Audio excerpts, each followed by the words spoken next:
Good afternoon, everyone. My name is Geraint Bevan. I'm the Head of Department of Electrical Electronic Engineering at Glasgow Caledonian University, and it's a pleasure to welcome you to this alumni online talk, where we have the honour of hearing from our distinguished speaker and GCU graduate and honorary graduate, Dr. Jim Rowan. Jim will share his career journey with insights into his leadership roles at organisations such as Volvo and Dyson. But first, a little more about Jim. Jim is a global leader in business and entrepreneurship, known for his transformative role as CEO of Volvo Cars and Dyson and COO of BlackBerry.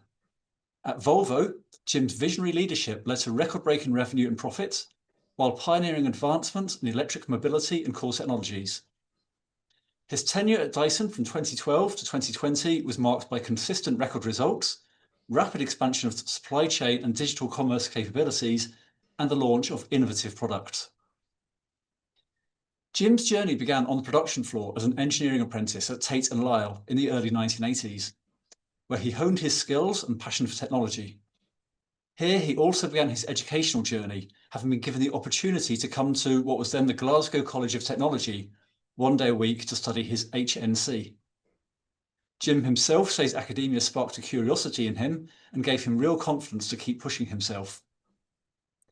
His remarkable career trajectory is a testament to his dedication and ingenuity. Beyond his corporate achievements, Jim has successfully founded and scaled 2 startups, which he later sold as premium. Jim's story is one of relentless pursuit of excellence and innovation, making him an inspiring figure for aspiring leaders and entrepreneurs. We're thrilled to have him share his insights and experiences with us today. We're extremely grateful for all your support, Jim, and thrilled to have you back with us this afternoon. So without further ado, I'm delighted to introduce Dr. Jim Rowan to deliver this afternoon's talk. Thank you, Geraint, and thank you, John. Delighted to be here today, delighted to have the opportunity to speak to young people around the world, indeed maybe even some older people around the world who have joined us today as well. And really, I want to leave as much time as possible for the questions. So I'll be very brief in the introduction. As Geraint said, I started my career on the shop floor as an engineering apprentice. And back in those days, that was an option that was much more available than it is today. The vocational route was an option that people who weren't quite sure whether they wanted to go the academic route or whether they want to go more of a vocational route. And unfortunately, a lot of that has been dissolved in the decades that followed. But I was lucky. I started with a company that allowed us to start on the shop floor, but also offered us the route to go to college on a part-time basis. And as I went to college and found that I quite enjoyed that advanced academic role, it allowed me to further those advancements as well and continue to push and test myself on the academic route as well as the vocational route.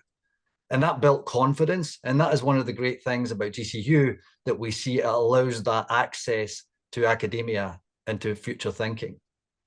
And so for me, that was really the spark that ignited the curiosity, I guess, within myself.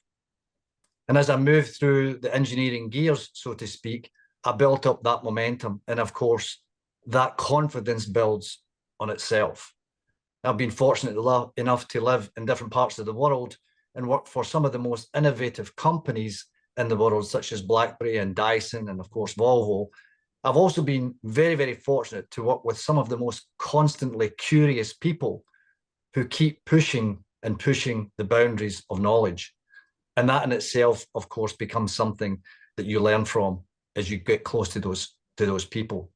I've also been lucky enough to live in different parts of the world. We lived in Vienna for 4 or 5 years as I traveled through Eastern Europe, just as the Berlin Wall had came down and that part of the world was starting to open up to innovation. I lived in Canada for about 6 years, and Hong Kong, and in total lived in Asia for almost 14 years. And then, of course, more latterly in Sweden.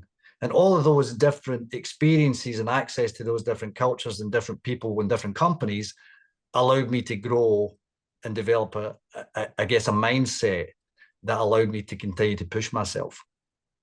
And I'll maybe just close the opening part of this by stating some thoughts around, I'm constantly asked, how do, as a young person, how do I differentiate myself? How do I get promoted? How do I get recognized within companies as someone that's worthy of promotion and worthy of advancement. And through the course of the years, I distilled that down to 8 things, all of which, to make it simple, start with the letter C. First of all, it's commitment. Unfortunately, there is no substitute for hard work. The job is not done until the job is done. And it's as simple as that. And there's a huge difference between self-discipline and motivation. Self-discipline is when you really don't want to do something and you're not motivated to do it, but you get it done anyway. And there's a huge difference in that. Second is collaboration. Much as you might think, it's not all about you. It's about the team. It's about the work content at hand. Third is communication. And in that aspect, the real secret to communication, in my thought at least, is learn how to listen. Fourth is compassion. Compassion is basically empathy put into action, and it's a much, much underrated skill in leadership and management. The fifth is continuous learning. Don't be afraid to take a sideways move in order to advance your learning. Sixth is courage. Have the courage to speak truth to power. 7 is consistency. Be consistent in your language, be consistent in your performance, and that builds trust. And again, trust is a huge building block towards success. And finally, confidence. If you don't have confidence in yourself, then how can you expect other people to have confidence in you? And there's a huge difference between confidence and arrogance. And you need to find that balance. And you'll need to find that balance in different situations. So for me, those have been the building blocks, if you like, or the guardrails, as I've used those through the course of my career in terms of the 8 C's of, let's call that, advancement. There's probably lots of questions. I don't want to drone on here talking about things which I might think are important, but you don't. Therefore, I would like to open up the floor as much as possible for the time remaining to questions. And so with that, I'll hand back to Garen. Thank you very much, Jim. And I'm sure those 8 C's of advancement will no doubt feature in many of these answers, and hopefully will be food for thought for everyone who's listening. We've had a lot of questions pre-submitted, so we'll try to get through as many as we can. At the same time, I'd still like to encourage people to submit any other questions they may have, again, through the Q&A at the bottom of the screen, and then we'll try and get through as many as we can. But if I could start with some of the questions on your career and personal development, could you please describe what success means from your personal perspective? For me personally, it's always meant progress. So am I progressing in many, many different formats? Is that intellectually am I progressing? Am I getting better? Am I building a network to understand the world around me more? What is the progress that I'm making? And that usually comes by way of the learnings. What are the learnings that I'm bringing in that I can then share, or that I can then use to add value to the company that I'm working for, or even just to my own life? Enjoyment. Is it fun? I'm actually getting enjoyment from this, because we spend so much time at work. Quite often we spend a lot more time at work than we do with our families. And so there needs to be a high level of enjoyment as part of that success. And then do you get the sense of achievement? That for me that's the catalyst, and that's the momentum. If you feel you're making progress and you have that sense of achievement, I think it spurs you on to continually push yourself and therefore, continue to succeed in that sense. So those are the 4 things I think would be progress, learning, enjoyment, and that sense of achievement. Okay, and what would you say in terms of the progress? What's been the driving force in your career? In terms of the progress, it's really about learning. It's the same in business as it is if you take up a new sport or you take up a new activity. A while ago I started learning how to play the guitar. I murdered one song for about 3 weeks in order to get, and then eventually it starts to come naturally. But it doesn't happen on its own. You need to put in the effort, and you see the progress. And that, for me, once you start to see that happen in your work life or in your sports life or in your academic life, and you start to see that things that you're starting to make a difference and it's starting to become easier, and then you're ready for the next challenge. That's what I think humans are built to do. And so it's really about, for me, the progress. That's what drives me forward. And I get extremely fixated on things if I if I don't make that progress, I will go all in order to break whatever that is. And of course, you always come across certain things which are more difficult to achieve than others. And then when you achieve them, you get that big rush of self-achievement, and it gives you the confidence, and you move forward. So that's how I see it, at least. Okay, great. And obviously, you've had chief officer roles, CEO, COO. What are the skills and experiences that prepared you for those kind of roles? Well, I think it's an expectation when you go into a COO role, or you go into a senior leadership role. I mean, I think you've got to say expect it to be hard work. You need to go into a clear mindset that there's a reason why less people do senior roles, and one of the reasons is because a lot of people are just simply not prepared to work hard enough. So you got to be prepared to outwork anybody in the room. That's, especially because there's a great saying which says that hard work beats talent, especially when talent doesn't work hard. And so it doesn't matter how talented you are, if you don't put the effort in, you'll be left behind. So expect hard work, expect setbacks, expect to be criticized. Don't take it personally. Expect things to take longer than you would like or expect. And expect also that not everyone is going to agree with you.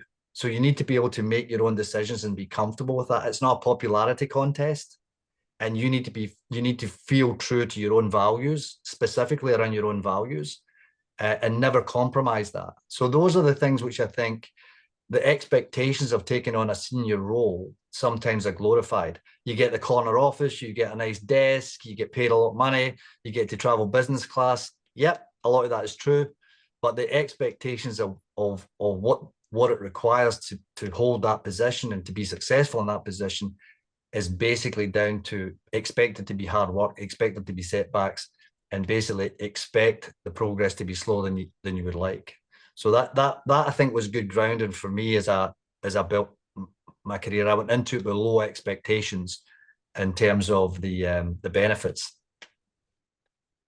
And do you think that it's the same skills and experiences you need to launch a startup as to be chief exec of a very large company, or are different skills needed there? I think they're pretty different. I mean, there's some similarities in terms of, I think you need to be a lot more tenacious. You need to be a lot more self-confident if you're doing a startup, especially if it's a startup. When I did the first startup, I was lucky. It was a very good friend of mine and myself did the startup together, and we really supported each other. I don't know that I could have got through that, quite frankly, on my own. I was too young, too inexperienced, probably not confident enough that I could pull it off. And on the dark days, we would keep each other afloat. And so one day I would be down, he would be up, and we balanced each other out. So that was extremely important in the early startup period. And so I think resilience and tenacity play a much, much bigger part than leadership or management skills when you're doing a startup. And I probably, when I was doing my startups, the expectations, I thought it was going to be a hell of a lot easier than it actually was. So there was a huge learning curve and being able to cope with those setbacks and brush them off at the end of the day, I found much, much tougher when I was younger than as you become a little bit more experienced in life. So I think there's certain things that stay similar, but the startup world is very different from the corporate world. And I'm glad to have done both because it was very different learnings. And which do you prefer? Actually, you know what? If I was doing a startup now, I think it would be a hell of a lot more fun because I think I have a different mindset now in terms of how you would tackle those. I think I would go into it with much lower expectations and much higher resilience, let's say. And so, but yeah, I enjoyed both. I mean, I enjoyed at different parts of my career, different parts of my life. I think they were the right times to do that. And I think the startup piece really builds you up quickly as a young person to become more resilient, even though you don't realize it. I think it does. So, but it's hard. That's like choosing between your favorite children. So just different things, but both enjoyable. And obviously, I'm looking at the wider world at the moment. There's a lot of uncertainty in the world of business. What do you see as a future, both the car industry, technology industries, and wider industry? Yeah, I guess everyone says it. I'm lucky enough. I was too young for the computer, let's say, generation. So that had started before I really started my career, obviously with IBM and I worked for digital equipment early on in my career, but that was pretty well developed as an industry at that point in time. But I did have a front row seat at the smartphone between BlackBerry and Apple and Nokia and Sony Ericsson and so on. And if you just look at that as a moment in time and how quickly that changed, was astounding. So the people who ran cell phone technology at that point in time was Motorola, certainly Nokia, Sony Ericsson, HTC, a couple of other people. And as it moved from feature phones to smartphones, there was a few people that realized that the big pivot was going to be in really understanding technology, not so much RF technology, but software technology, and how the smartphone could be enabled for much more than just making voice calls or even or even sharing data. And the application layer, which we now see as obvious, wasn't obvious back then. And if you look at that as a moment in time and a change in technology, the people who started that and who were the leaders in that industry, which was Sony Ericsson, which was Nokia, which was BlackBerry, which was Motorola, and they were replaced effectively by two people who had never been in the smartphone industry before, which was basically Android through Google and Apple through iOS. And that was a huge lesson for me, that it doesn't matter how big you are. You could be Nokia and be the biggest game in town. If you don't keep up with the technology and you don't understand where that technology is heading and where it can be used for future benefit of the customer, you'll be displaced, and you'll be displaced brutally. And that's exactly what happened. And so that's always kept me sharp on thinking about what's next. As we look at the auto industry, let's say, it's going through a very similar transition right now from internal combustion engines to electrical propulsion.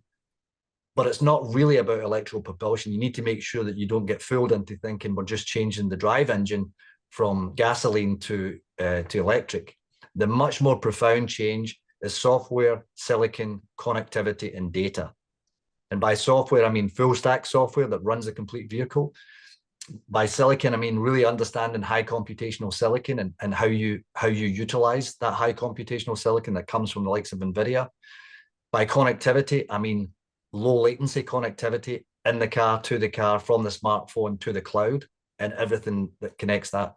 And then data, and how data will enable the AI revolution, which hasn't quite started yet within automotive, but it will.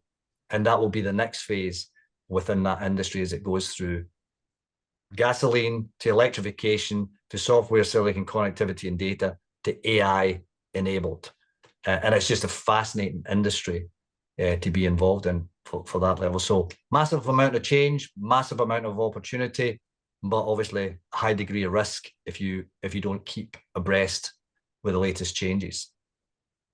And so do you feel that you embrace risk and change, or do you find it as something difficult to cope with? No, I think if you're really going to be a leader in today's world, it's moving so quickly. If you don't like change and you can't appreciate that risk is part of the game, then quite frankly, you shouldn't be in the game. You need to get off the field of play. And if you want to watch from the bleachers, that's fine. You can watch from the bleachers. But if you want to be in the game, you've got to embrace change. Speed is the other currency, which has become much, much more prevalent. So change at speed, and the ability to understand and take the right level of risk in order to drive the business forward. And those three they're very different they're very different things, but together is really what makes the difference between the companies that will win the game, whatever industry you're in, whether that's cell phone technology, whether that's high computational silicon, or whether that's the auto industry. I think those three remain constant. And in these changing environments and changing technologies, obviously you're constantly recruiting, bringing in new staff with new skills, developing the skills of the staff that you've got. Could you tell us something about your approach to acquiring talent and recruiting and retaining staff? Yeah, I mean, I think it's the same in a lot of industries. So first of all, young talent is the lifeblood of most industries. And what we've found now is as we go forward, people who were born, let's say, the turn of the century are digital natives. They think digital first. Most other people who were born before that are born analog, and they need to translate. So they translate quite quickly and quite effectively from analog to digital, but they're not digital natives. So they look at the world slightly differently. And that's a good thing. But I think there's a blend between being able to think digital, but also understand still the analog world that still needs to be navigated to some extent. So what are we looking for? We're looking for people who are constantly curious. That's really the catalyst to learning, is the curiosity. And unfortunately, I think sometimes within our learning journeys, we start off as children massively, massively curious about everything that's going on around us. We ask all the questions, and that's why we drive our parents crazy when we ask things like, why is the sky blue and why is the grass green and so on. And that curiosity is built into us as human beings. And somewhere along the lines, if we're not careful, we can lose that curiosity. And when we lose that curiosity, we kind of lose that catalyst towards learning. So one of the things that I'm always looking for is people who are constantly curious and willing to learn. And then I go back to some of the same things that I said before. The 8 C's is a huge part of of what makes people successful. Do they understand compassion? Do they understand collaboration? Do they understand communication? Do they understand commitment to getting stuff done? And of course, at a younger age, some of those skills are much less developed. But if you can develop them quickly and you can develop them early in life, you get a huge amount of benefit, because now you're very young, employable, and you've got some of these attributes which we know employers are looking for everywhere around the world in every single discipline. And find one of the great things I think that universities do, and one of the things I think at Glasgow Caledonian do specifically well, is that they prepare the students to be battle ready for work, so they can add value immediately. Good work ethic, good attention to detail, and understand how they can add value. So those are the kind of people that I think most companies are looking for, be that in automotive or be that technical or even in the services world.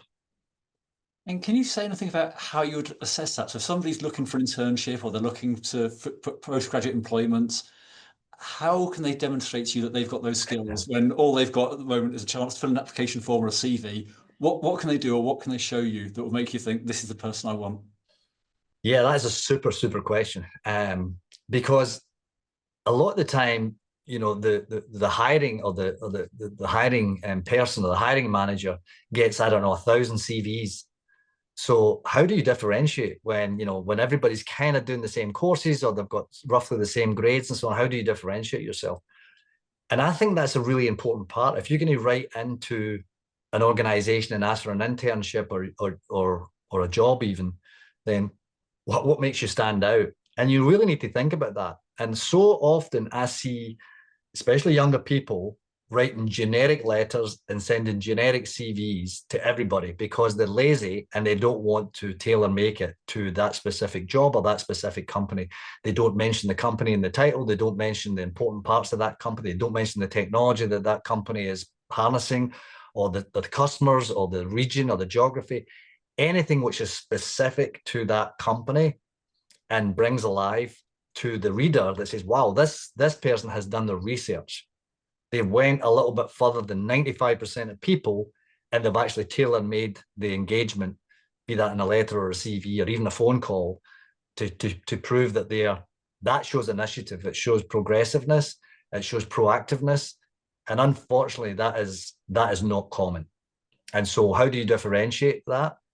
And then how can you be, I'm going to use the word quirky, but that's actually not a bad thing. How can you be a little bit quirky to stand out amongst the crowd? Not in a crazy way, but in a way that's differentiated enough that you at least get a second look at your application. And add some stuff about you personally. Don't go all in on the academic stuff, or don't go all in on what you think they want to hear. People are generally interested in what makes you a person and what excites you and what gets you up in the morning, what keeps you up at night. What are the things which make you more human when you're making those applications? Because it's a faceless application, and anything you can do to make it more personal and more differentiated is hugely beneficial. On that then, about the more personal side of things, what is it that made you move from engineering uh, technical roles into management? And do you find that there's much crossover and similarity there, or are they different skills that you need? Yeah, for me, it was a natural evolution. It wasn't really I've been asked the question that what was your pivot to from engineering to management, and it wasn't. It was much less of a pivot and more of a natural evolution. I started to do obviously I started engineering, doing engineering, what was more technical associated work, and then I started writing engineering reports. That took me a little bit more towards the management stuff, and then I did a little bit more management stuff, then back to engineering, and gradually it went back and forward. But I've always kept a hand in the latest engineering or the latest technologies. I've always spent time in the labs with the engineers. I've always spent time with the marketeers. I've always spent time with the salespeople, and when I've been doing executive roles. And so it's never a complete one or the other. There's a blend in that, and of course, when you work for a public company, you need to spend more time on the finance. You need to spend more time talking to investors. You need to spend more time talking to customers, and so on. So it gradually pulls you in that more commercial direction. So you've got to force yourself back, especially if you're working for a technical company, such as Dyson or Volvo or even BlackBerry. So, but for me, that was easy because I was always kind of drawn back to the technical aspects anyway. And so I never saw myself going from technical to managerial. I saw myself going more somewhere in the middle of that and having to spend time on both the managerial aspects, but still tethered to some extent to the technical aspects, because that's where the value. Understand, if you work for a technical company, you need to understand how that company creates value and what is the value that it creates, and then how can you harness that value for the benefit of the customer. What problems does it solve for the customer? And I think if you and that's why I've enjoyed working for technical companies, because you could be vested in the technical aspects of the business and then use your brain power and your strategic thinking to think, okay, how can I take that technology and use that to the benefit of the customer and sell more products at a higher price and add value to the enterprise. So that's the kind of I guess journey that I've been on from technical to operational or to commercial. Okay, and you talked about being in the room with a team of engineers or a team of sales people. What can you tell us about leading a team like that? How do you manage a team of people that are working for you? Yeah, again, very different. I mean, if you look at salespeople and what energizes salespeople versus engineers and what energizes engineers, completely different. I mean, they're completely different animals. And so you need to, first of all, understand their motivations and what gets them out of bed in the morning and what keeps them up at night as individuals. So first of all, you can kind of homogenize it and say salespeople or commercial people like to be managed in this way, or this is what's important to them in life. Engineers, different. But even then, there's so many shades of grey in that. Software engineers are very different from mechanical engineers, very different from electrical, and then everybody's individual in their own sense. I've been lucky enough that I've worked in Asia for almost 14 years. I've worked in North America. I've worked in Europe. Again, massively different cultural aspects to that engagement. So it really comes down to understanding the team. If it's a big team, that becomes a little bit more complex, of course, because it's a big team. But if it's a small team, it's actually even more important, because you need to make sure that if you're managing a team of, say, 8 to 10 people, and it's a small company, you got to make sure everybody knows exactly what they need to do and what value they add. You got to make sure you've got the right skill sets. And if you need a software engineer or an electrical engineer, an electronic, then that they're capable of doing that role. You need to make sure that team know how to work together. And you need to be the change agent in the middle of all of that. And that's all about getting to know those individuals and their strengths and weaknesses. And if it's a much bigger team, I think it becomes a lot more complicated in a much bigger team, just because of the scale aspects of that, and the time that you can spend with each individual becomes less just by the very factor of the number of people. And that then gets to a different mindset. What is your structural elements of how you manage a team of, say, 300 or 400 engineers versus 10? And who are the lieutenants that you need to organize and talk with more if you can't talk to 300 people? And people need to figure that out for themselves, their own management style. how deep they want to go in the organization. And I think a lot of the mistakes that young managers make is that they try and engage too deeply in the organization, and that's not their job. Their job is there's a massive difference between leadership and management. You manage things and you lead people. And when you have a big enough team, you need to be able to lead the people that manage the things. And you need to leave that behind to some extent. Even if it's really interesting to you, you need to elevate yourself away from some of that day-to-day stuff and let other people go on with it. And that's just a journey. That's just a learning journey, I think, through life as people go progress their careers. Great. And you talked about you've moved around the world. You've been different countries, different continents. Can you give us any insight into the different ways of working, different cultures, the different challenges that you get? How did you adapt as you moved? Did you get back to Scotland often, and did you miss home? Yeah, all of that, of course. Yes. So we moved around, and I think you always miss home because there's always, you've got parents and brothers and sisters as I had back in Glasgow. So that's always an aspect. And part of it is exciting because you're in a different environment, you learn different things, you meet new people, you're understanding new culture. So there's a massive excitement piece in one sense, and that continuous learning and working for new companies or living in new environments, living in new countries, learning new languages. All that stuff is great, but then there's still that aspect of being tethered back to family and friends, and you need to find, I think, a way to balance that out that works. That's the single biggest thing I think that's the hardest in life, in anybody's life, is finding the right balance between building a career, raising a family, getting time with friends, getting time for yourself, looking after your physical health, your mental health. That balance aspect becomes really, really important. And in some ways, I think it's much harder the less senior you are in an organization, because you have less control over your time than you do as you become more senior in an organization. And so I think for me, it's been trying to understand, if I look at the different cultures, if you've been born and raised in the west of Scotland as I was, then it's quite a direct environment. People will tell you no, they mean no, and they'll tell you maybe. And even the nuances, and people who are from the west coast of Scotland will understand this.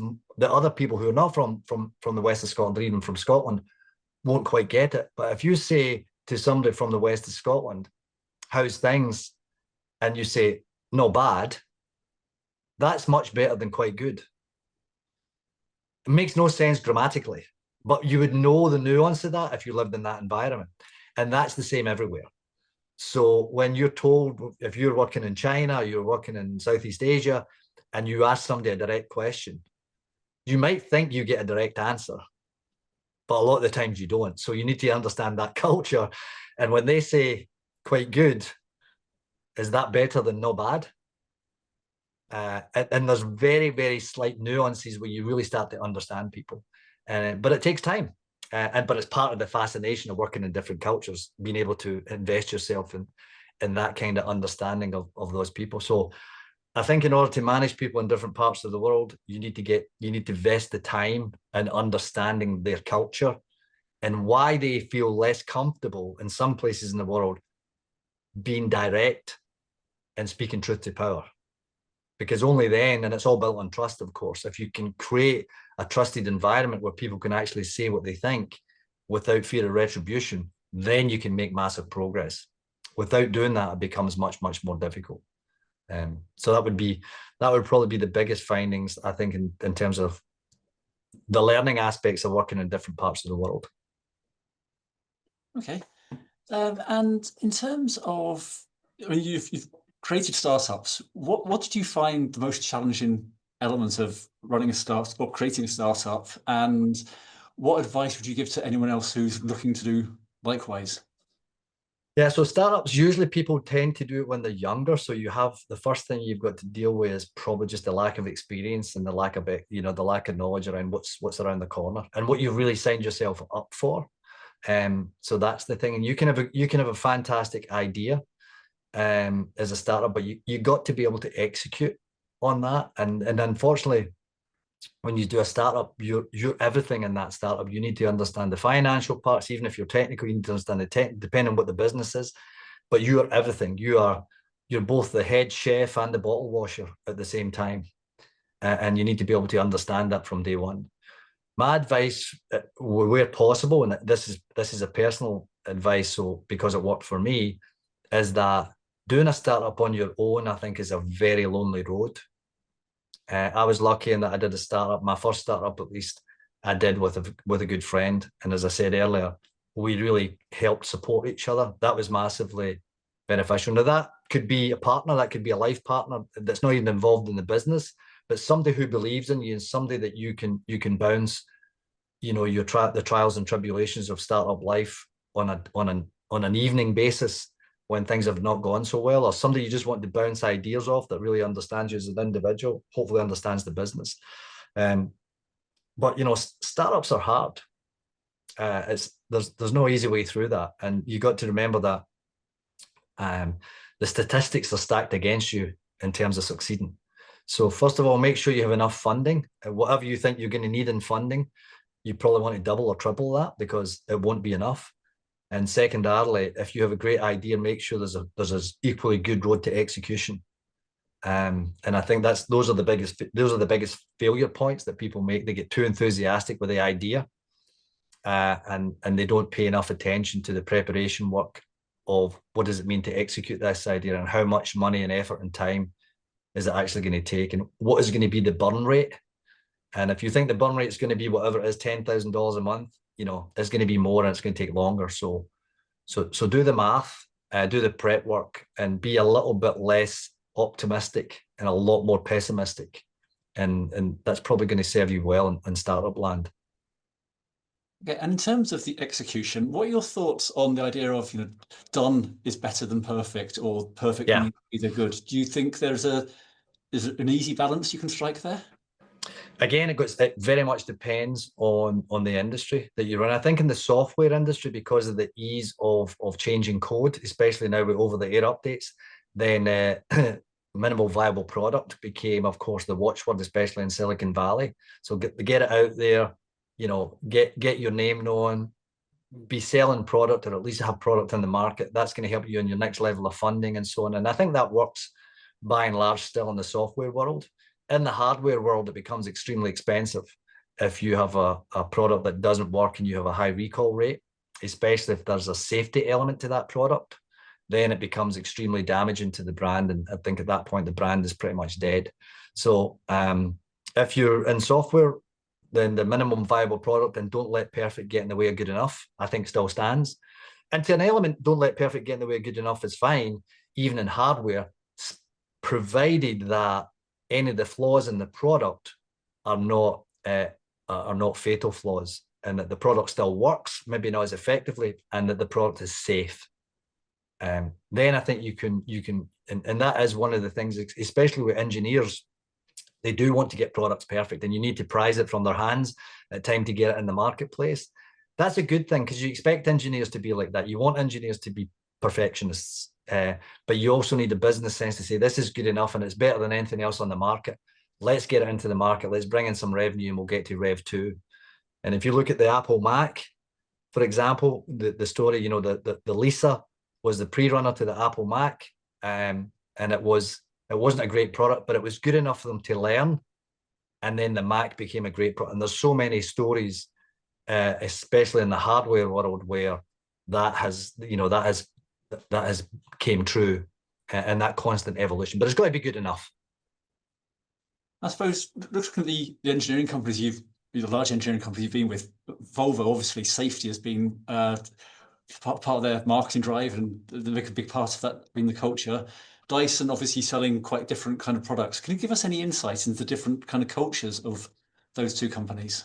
I think they're very much similar, and so much as like they want both of the companies that I've worked for, the DNA of those companies is to try and produce the best possible product using differentiated technology as much as possible. And obviously in Dyson, a big part of the differentiation in Dyson was airflow, how you could flow air more effectively, quieter, more efficiently, be that in a hand dryer, be that in an air purifier, be that in a vacuum cleaner. It was airflow. So part of the DNA and part of the the differentiated tool set and technology was just the movement of air. There was a whole lot more than that. There was fantastic design, and of course there was a lot of good electronics, but but airflow was one of the epicenters, and a lot of the capabilities was built around that, be that the digital motors or the acoustics around, you know, moving air at a high velocity can cause lots of noise. So there's different skills that you need to build up in order to make that that product desirable. And then, of course, you know, Volvo, I think, has been around for almost 100 years, and from the very origins of the company, it has been safety, has been at the very epicenter of that. And for the people on the call who might not know, Volvo invented the 3-point safety belt.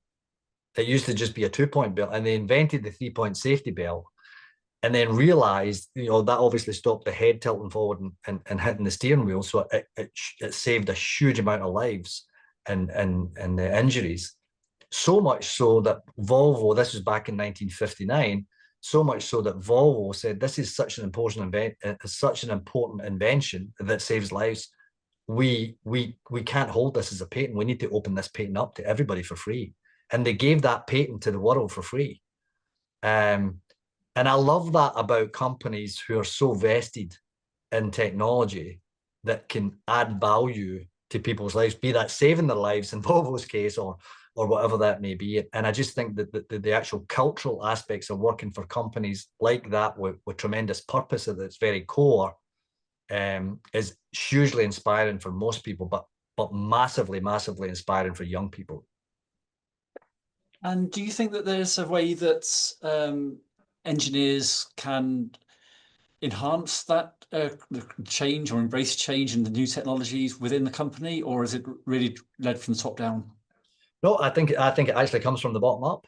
I think it comes from culture. If you can create a culture within an organization that will foster ideas, that will celebrate failure internally, not failure in the product, but celebrate failure on the road to success, that no idea is a bad idea, that everybody is listening to each other, everybody is curious, then that's the generation point of ideas, and they bubble up. They don't come from the top down. I guarantee you that.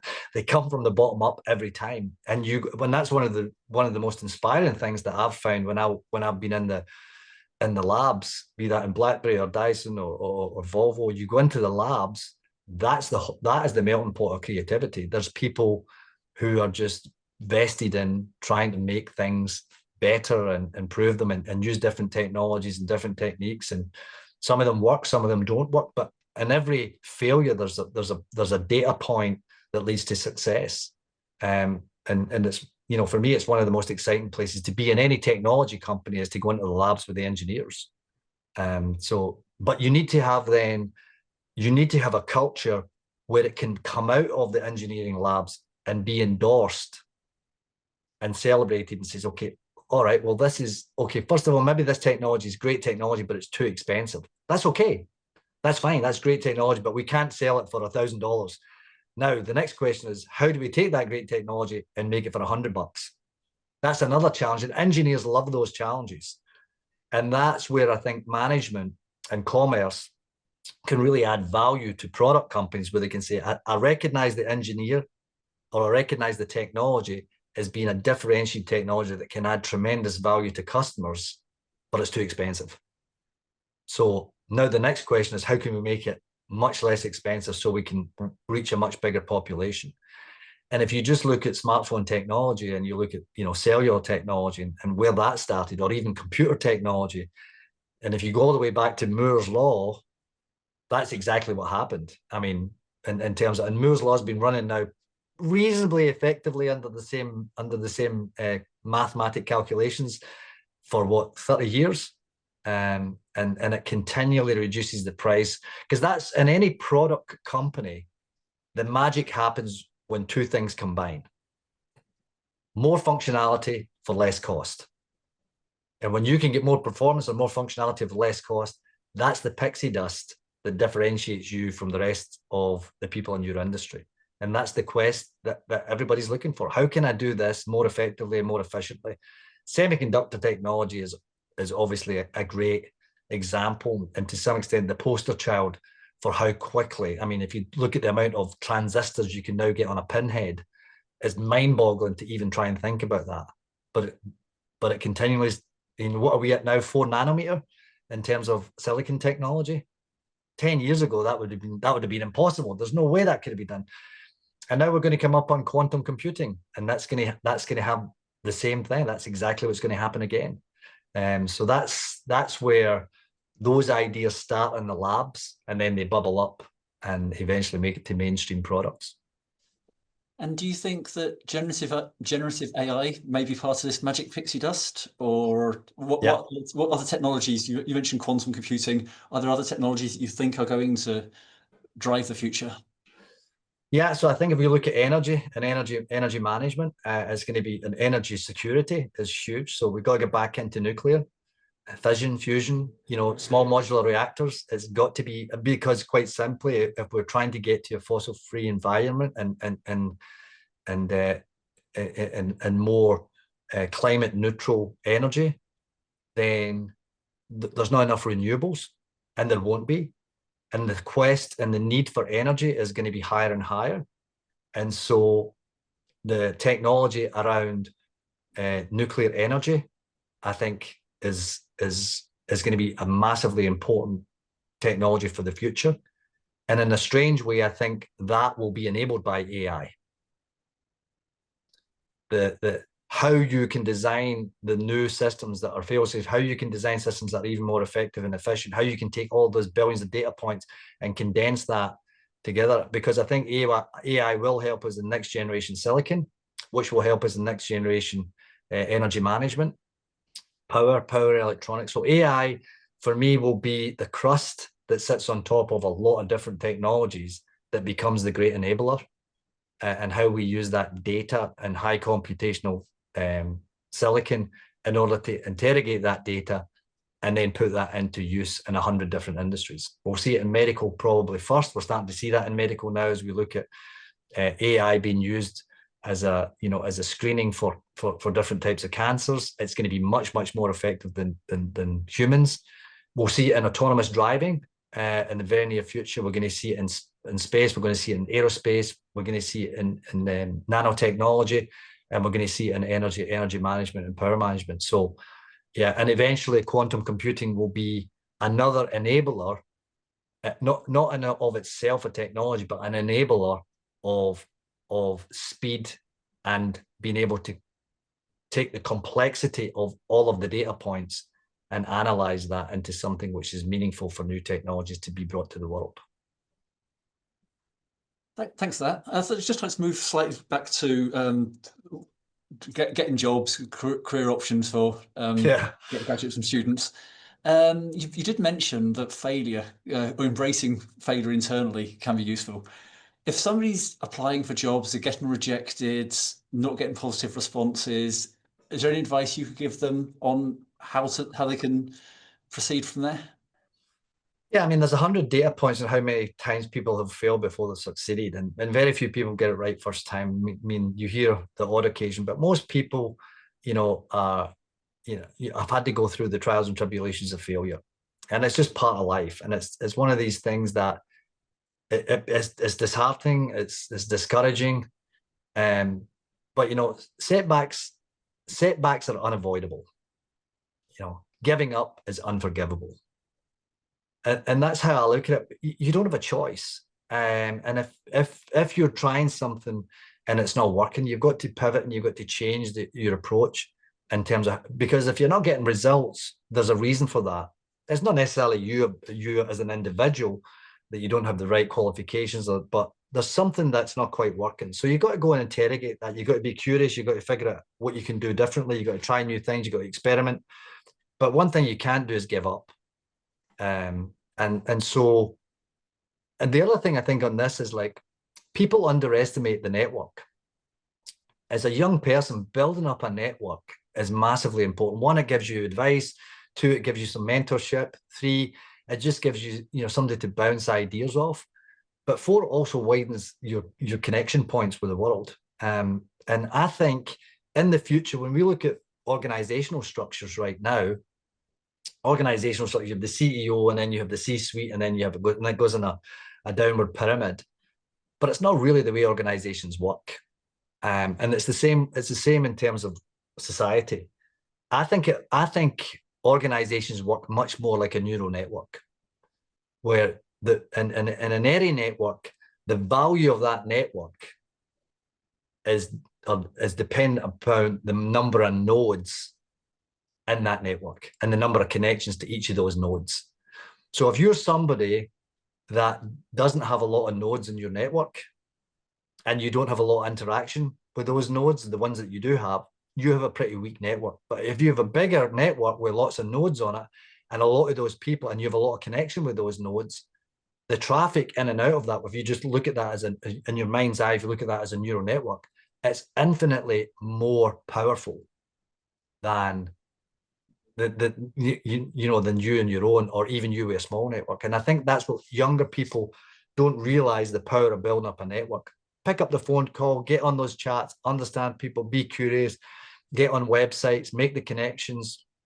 And the more you do that, the better chance you've got of success. And so that would be my advice. And if I'm being honest, I wish I had done that. I wish I had done that much more. I was in my small frame of friends and acquaintances and people that I hung out with. And they were mainly people in the west of Scotland. I had a very limited global network, let's say. And it's only when I started moving abroad that I started to build up a global network that the opportunities to go live and work abroad became much more apparent for me. And so that would be my big piece of advice. And you asked a question earlier, and how people are hiring. So it used to be that people hired on IQ, right? So, basically, how smart, what did you get? Did you get a 2.2, a 2.1? Well, first of all, did you go to a Russell Group University? That used to be how people did it. You went to Russell Group University, you went to the top of the pile. If you got a 2.1 or a first, you were top of the pile. And what happens there is you get everybody who looks and feels and smells the same. You don't get any diversity in your workforce, and that's not a good thing. It builds up a high intellectual competence base to build on, but then you need to build it wider. And so for me, then, I've looked at 3 other aspects. So IQ, you need to be smart, but just smart enough. You don't need to be a rocket scientist. Then you look at EQ. What is the emotional intelligence of that individual? And how do you test for that in interviews and so on? Then I look at TQ, which is the trust quotient, and how trustworthy are you as an individual? And finally, I look at DQ, which is the digital quotient. How digital are you in today's world? And you need to be digital. Even if you were born analog, you still need to understand digital. So that combination of EQ, IQ, DQ, and TQ becomes, for me, the perfect combination of hireability for a young person. There's no reason why young people today are not digitally enabled. There's no reason why they can't be trustworthy. Trustworthy is just saying what you mean, do what you say, get it done, and don't talk badly about people. Build that up. And it's not all about you, it's about the team. And then the emotional intelligence is something that people can build up. It's a skill that you can build. Some people are not born with it, some people are, but it is a skill that you can build. And then IQ, again, you can build that. You can work on the key things that develop certain cognitive intelligence on certain subjects, depending on where you want to go with your life. So those would be just maybe some of the ideas that I've used as a hiring manager in different companies to look at the roundedness of that individual and whether they'll be successful in the organization. Thank you. That's absolutely brilliant answer there. Just really useful information for everyone listening, I'm sure. And when that's your 8 C's, I think there's a huge amount of insight for them there. I think if we're coming to the end here, if we could just ask, what would you say is your greatest achievement? I'm going to say my greatest achievement is balance. I've managed to balance it. I've managed to balance it and enjoy a career. I've balanced it with a work life, with a personal life, raising a family, having a good relationship, with my wife and kids and brothers and sisters and so on. Being able to enjoy the simple things in life, and just having that balance where most people, we're not solving world hunger. We're not creating a cure for cancer. We're working for a company that has meaning and has purpose, but you got to get it into perspective. And one of the questions I'm asked a lot is about work-life balance. They say, you know, I've had young people come up and say, how can you guarantee me work-life balance if I come and work for your company? And I'm like, listen, you got it wrong. My job's not to guarantee you work-life balance. That's your job. My job's to enable it. And then people say, like, you know, I've had a young woman come up to me and she says, yeah, I have a real problem with work-life balance. And I'm a young mom. I'm expected to be at work at 6 in the morning. I'm not expected to go home at night until 9 o'clock at night. And I'm trying to find babysitters and so on and stuff. And I'm like, I say, you don't have a work-life balance problem. You have a boss problem.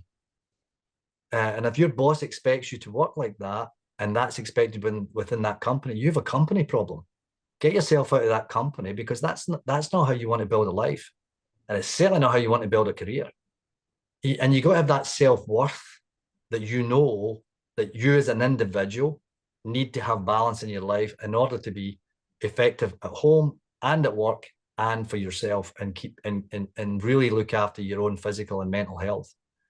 And if you're not working for a company like that, then you're working for the wrong company. And I know that sounds harsh, but for me, that's one of my big learnings in life, that I've been so fortunate to work for really great companies. And I mean great in terms of innovative and good culture that expected us to have a life outside of work. It just makes people more interesting for a start, if you have a life outside of work. And they celebrated that. And they wanted you to take your vacation. They wanted you to go and get recharged and re-energized so that you would come back in with some vim and vigor and get back into the work content. Those are good companies, and that's who you need to. So I think my biggest achievement is, by luck or by judgment, I've figured out those companies that have been massively innovative, great culture, and as part of that culture have celebrated the whole individual, and not just want to have you as a machine or as a small cog in part of their big machine. So that would be my, I don't know if it's my achievement or whether it's just luck or not, but that's what I cite as my my greatest achievement, that I've done it and I've enjoyed it at the same time. That's brilliant. That's a huge amount of insight, huge amount of knowledge you've shared with us today. Thank you so much. We have many other questions. Unfortunately, I've got time to go to those, but thank you very much. It's been a pleasure talking to you, and I hope that everyone who's been on the call has also enjoyed this, learned something. As I say, we'll try to get a recording of this available so you can go back and revisit any of these aspects you may have wanted to go over again. But thank you again, Jim. You bet. Pleasure. Thanks very much, and good luck, everybody.